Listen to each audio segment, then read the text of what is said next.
Welcome to the Nopalera podcast, a place where I share the journey of building my company from the ground up, as well as the stories of others in our community. I am your host, Sandra Velasquez, founder of Nopalera, a culture-forward brand that celebrates and elevates culture. Aside from making great products, we are cultural storytellers with a mission to inspire our community to stand in their worth. In this podcast, you will hear a mix of solo and guest episodes around the entrepreneurial realities of building a company. I launched Nopalera from my Brooklyn apartment with no outside funding while working 3 jobs, raising my child in the middle of the pandemic at the age of 44. Thank you for joining me on this journey. I hope it inspires you to live boldly.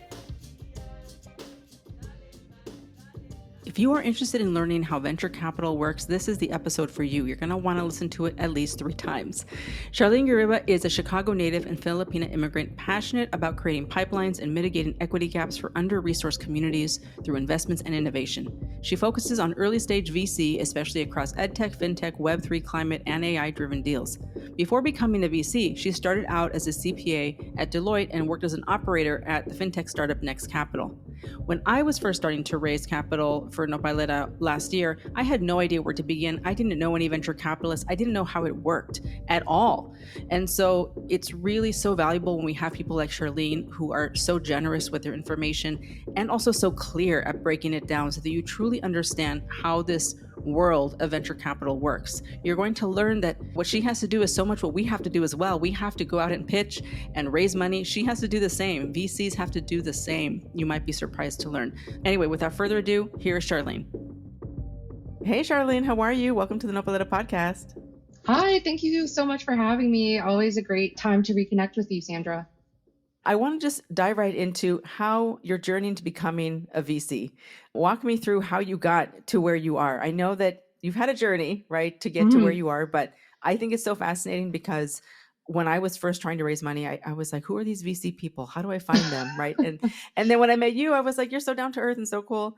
Yeah, walk me through your journey of how you got here. Of course. Well, I also had the same impression of you. Had a very non-linear journey going into VC. So I started my career at Deloitte as a CPA. I'm an immigrant by background. So post 08-09 recession, my parents were like, you better get a secure job and be financially independent. So I went that route, learned a lot, but realized corporate would not be for me long term.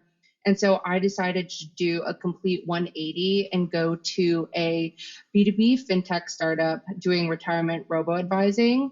And so that was a lot of buzzwords, but essentially they wanted to democratize quality retirement advice. And I did their software operations. So that meant setting an audit and compliance framework to make sure the retirement advice was delivering what we were promising, working with the data science and data warehouse teams to see where the information was going, tracking that performance, and then sharing reports with our customers. And then lastly, working on some back-end internal products to help facilitate all those operations smoothly. And so I love that a lot. I love startups because you fail fast and you are able to pivot and shift quickly, but I wanted to go into education technology. I've been passionate about edtech for a very long time. Education unlocked a lot of things for me. And so that was really the impetus for me to go to graduate school, pursued an MBA and Master in Public Policy with a focus in education and technology.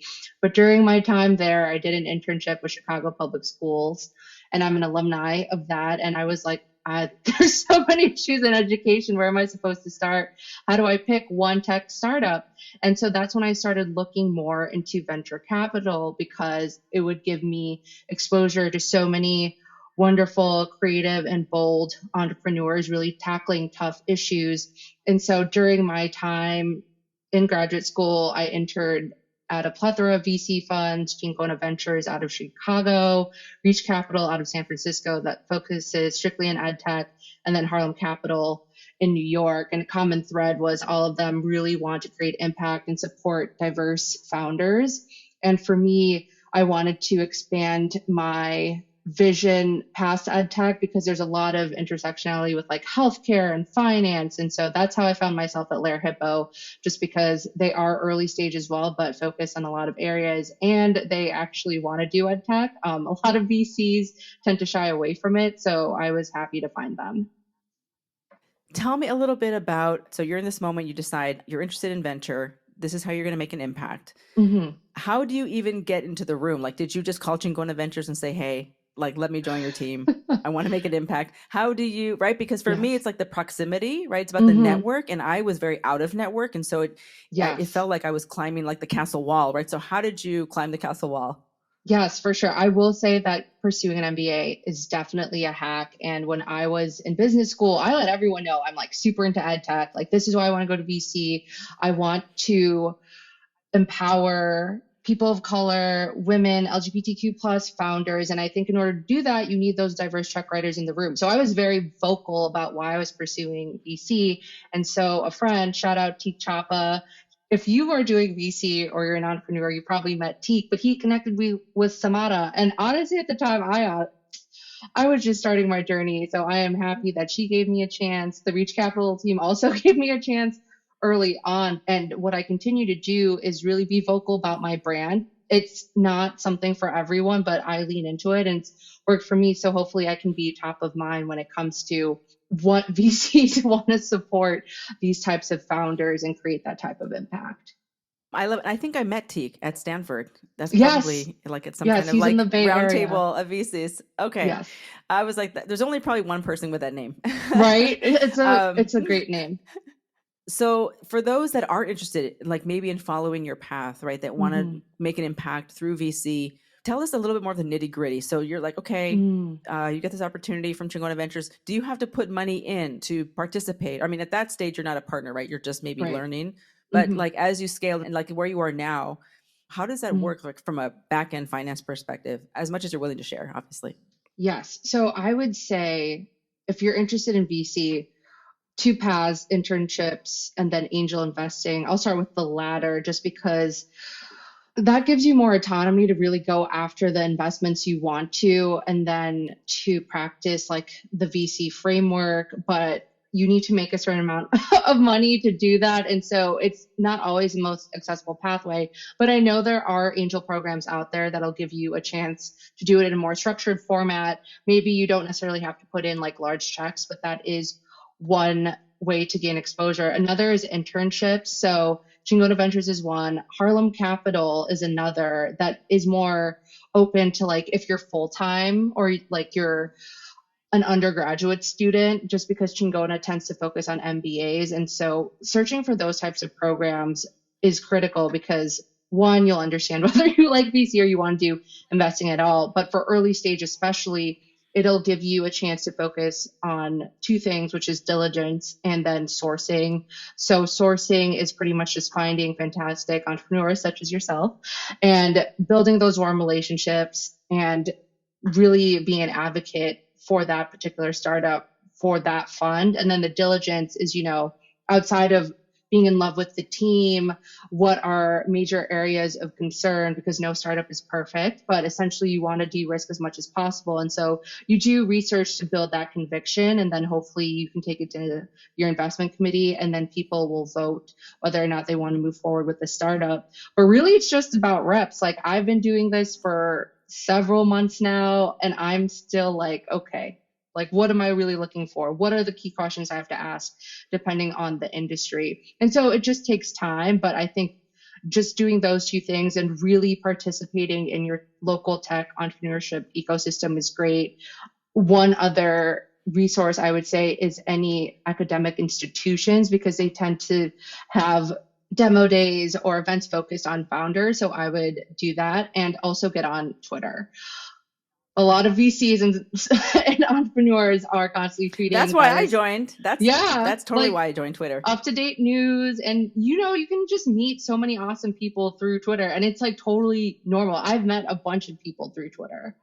Yeah. Well, first, I'm just dying to ask you this random question. Okay. What do your parents think about what you do? Like, do they understand what you do It for a is living? so funny because my mom is very risk adverse. So every time I told her I was switching careers, she was like, why? You have a good paying job. Like, why are you going to graduate school? That's so much debt. And it is a lot of debt. So fair questions for a mom. But when I said DC, she was like, I don't even know what that is. And it's funny because she'll Right. do all this research and then she's like, so when are you going to find the next Jeff Bezos? And I'm like, okay, mom, like I'll do my best to find the next Amazon. So I think She's she going to does, be an LP.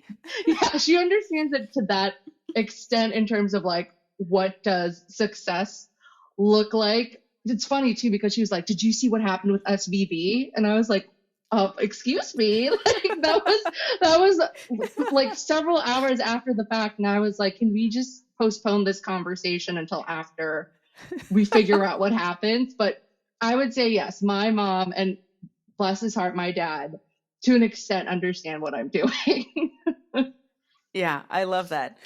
So now from like a VC perspective, right? I know you mentioned that, you really have to practice like asking those questions. It depends on the category and the vertical, right? Yes. When you're doing your diligence. But Mhm. what are like those questions that you ask everyone for founders that are trying to prepare to talk to people like yourself? What are the Mhm. answers that they need to have at the tips of their tongues? Yeah. So questions that are uniform for all founders I speak to is understanding why they are pursuing this startup and problem, what really is the impetus for it, and the why your team. As an early stage VC, like you have to really, really believe in the team first before you even ask any of the other questions. Like there is an order of events to happen. And so having the team be able to storytell, like with you, when you're like, okay, you know what, pandemic hit, like I'm going to do this out of my apartment because I think it's like so important to your ethos, like stood out to me outside of just like, oh, I want to create like another wellness brand, right? So I think your story was just so impactful because it resonated with your identity. And that's what VCs just want to hear. It's just like the why you, why now, why this problem. Yes. And it seems like such a simple sequence of questions like Yes, it's why, hard. why you, why now? Yeah. But do you come across founders that don't have the answers to those questions? Or is it just that the answers are not compelling enough? Or what's the roadblock that prevents you from going further with a founder if those questions are not answered correctly? Is it a gut feeling? Like, do you know what I Mm. mean? Yes, I honestly think part of it is that when you are selling to VCs, it is a certain type of sell that you're doing, certain language, certain jargon that if you don't have exposure to the industry, it's just super tough, right? Like if when people reach out to me and ask for feedback, I'm like, oh, this requires like a one-on-one coaching session that requires a lot of time. So I highly advise people to get advisors to specifically help with that storytelling because like I cannot give you the advice you need in like 15 minutes via email. And I think it's just the lack of understanding too of what does it mean to hit venture scale because I meet a lot of fantastic, smart, great people where I'm like, I actually think you're going to generate millions of dollars a year, but we have a holdup in terms of how do you get from 30 million to like $100 million.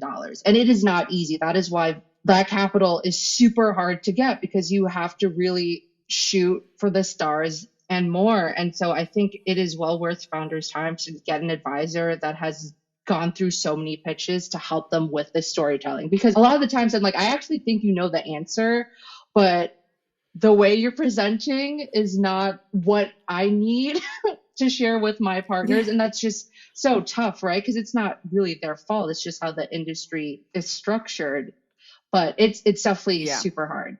It's so funny. One of the questions I've been getting a lot lately from other founders is, "Hey, can you recommend somebody to help me raise?" And I'm like, "No, I don't know who. Like, do people do that? Because I did it by myself, and it was It's really tough, hard.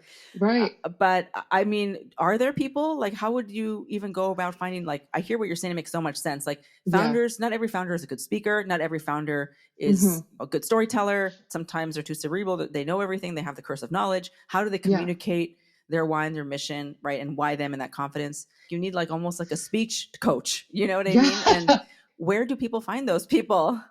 It's a great question. Honestly, my first gut instinct is to apply to some kind of accelerator. Like it doesn't have to be necessarily Mm-hmm. like the YCs or the Techstars of the world. There are Mm-hmm. some that are more dedicated, especially for like net new founders. And again, people from like an immigrant background where it's like we just don't have anyone like that in our network. So I think Morgan Stanley has a lab dedicated to that. I think Yeah. Visa might have a lab as well.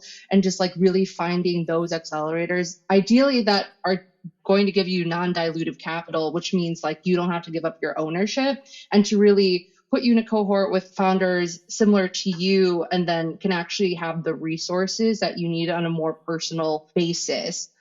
And like, again, honestly, would like use Twitter outside of just like using Google or even ChatGPT, honestly, to ask like who are the best accelerators for like your type of company. I would advise you to do Yeah. that. I have to say, yes, I was in like 4 accelerators last year. It was a little bit Yeah. too much, but It's a one of them lot. was True Beauty Ventures that really helped me Yes. prepare. You only get good at pitching by doing it. And so you need someone Yes. to help you practice. Exactly. So yeah, Yes. 100%. So this is all super helpful. I want to just Mhm. ask you some last fire round questions Okay. because I think that everything that you've said is people now have actionable things they need to go do, right? Like Hmm. why you, why this, why now? Yeah. If you can't tell that story, go find someone, go on Twitter, Yeah, you apply got for to be accelerators, like all of those scrappy things. if you really want to be successful at anything, like whether it's a VC, whether it's a founder, like you have to go after it. Even as a VC, like nothing is going to be handed to me. I have to be very proactive and strategic and just be bold and go after what I want. And that's what you have to do as a founder as well. And like most of the time, it's like, is all this effort worth it? Like, where is it going? Because the results are not instantaneous. You won't know for a very long time. That's just how venture works. Like the time horizon is Yeah. long, but it's like I would rather put in the effort and then find out than not put in the effort and just know I'm not going to get there anyway. Yes. And you said something that I think is really important that maybe Hmm. a lot of founders don't realize is that Hmm. you are also in the same position. Like you have to go and pitch to like your LPs or to Yes, I have partners, to right? So advocate. Yes, I have to yes, story tell too. And that's something I'm working on yes, all the time. yes, yes. And you have to go raise money for your fund, right? Like Yes. VCs, it's not like it's just like they have to go get the money first before they give it to someone. Right. We're a pass through entity. It's not like Yeah. our money that we've pooled. We have to fundraise from other larger Yes. institutions and then invest their Yes. money. We're a pass Exactly. through entity, which, yeah, I think a lot of people don't Exactly. recognize. Yeah, they're just like, "Hey, Charlene, can you give me some money, right, Yeah. for Ugh. my business?" Yeah. So that's super important. All right, so I just want to ask you, what is it that really drives you? Like what you're doing is not easy, like we Hmm. could have both chosen easier paths in life, things to do. But when you wake up in the morning and you're like, you have that go-getter mindset, what is it that it's really driving you? Yeah. I think it just goes back to like why I wanted to go to VC in the first place, which is in order to get more diverse entrepreneurs, like very different lived experiences, you need those people in the room. And when I say venture scale, that means if I'm able to provide that capital to someone with a very like interesting, again, I keep overusing the word diverse, but I really mean it, diverse background, that means they're creating the biggest scale, like huge magnitude of impact for what could be an entire community. And so that's what fires me up. Like, trust me, the days can be hard. I wouldn't compare it to a founder because I honestly am in constant awe of what you're doing, especially in a market like this. But when the days are tough, I'm like, this is why I'm doing it. Like, I cannot wait to get my first founder from like sourcing all the way to check, supporting them in their journey, regardless of what happens. Because again, I'm believing in the person, but that's what gets me fired up and why I want to keep going. And then have some data points to show that I can be good at it. And then use that again to just amplify voices that are typically like overlooked or unheard. Yes, it's the impact. Yeah. What is the best piece of advice you've ever been given? Oh my gosh.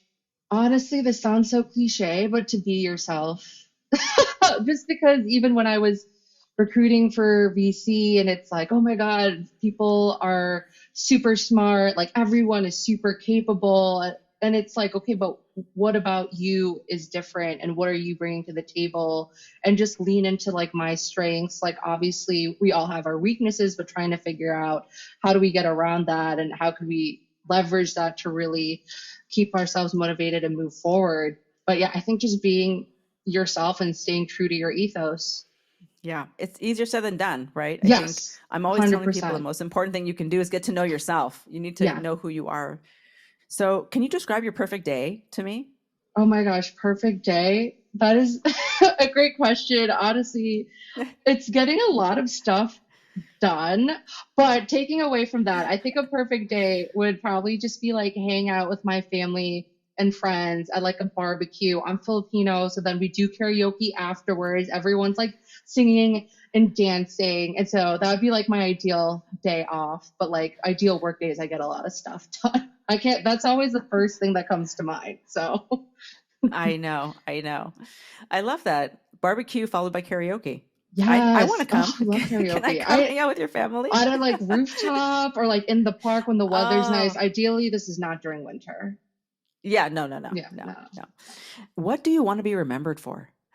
I want to be remembered for, it goes back to what I've mentioned before, but just like championing others and uplifting people and creating more pathways, because there are so many people in my life that did it for me, where it's so hard for me to imagine my position if it was not for them. And they honestly had confidence in me when I did not have confidence in myself. So it's really important for me to give back and to champion and try to figure out a way to do it that's scalable. I think the tough part, and I'm sure you're in the same position, where people look at you and you're so successful and there's not many women of color immigrants in our positions, that you get a lot of outreach and you want to help everyone, but then you don't have the time. And it's like, how do we do this in a scalable manner? And I'm so happy you started this podcast, because I think this will address that pain point.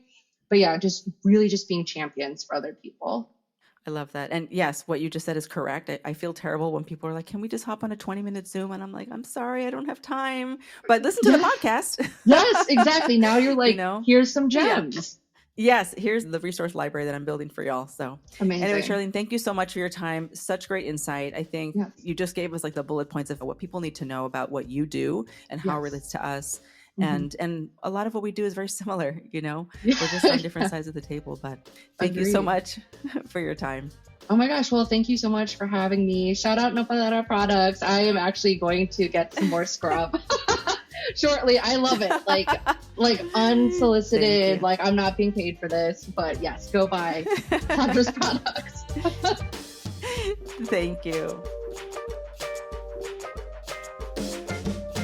Thank you for being here with us. Remember to leave us a review on whatever platform you are listening from. Spread the word so we can impact and grow the community.